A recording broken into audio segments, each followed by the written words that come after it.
এই যে আমি সারাক্ষণ হাসি, দেখে মনে হয় আমার কোনো দুঃখ নেই, বিষাদ নেই, নাই কোনো একাকিত্ব।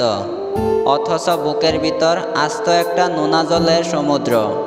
সত্যটা হলো আমার জীবনে বেদনার সুর বাজে, একাকিত্বর ঢেউ আছে, বিষাদের জ্বর আছে, কিন্তু মুখে তখনও হাসি থাকে। আমি হাসি, আমার হাসির পিছনে লুকিয়ে থাকে এক আশ্চর্য মুখোশ।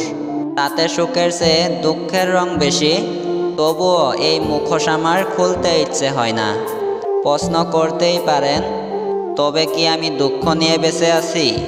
উত্তরে বলবো হ্যাঁ, কারণ এই পৃথিবী কান্নার গল্প শুনতে চায় না, তাই হাসিতে আড়াল করে অনন্ত স্মৃতি যন্ত্রণা।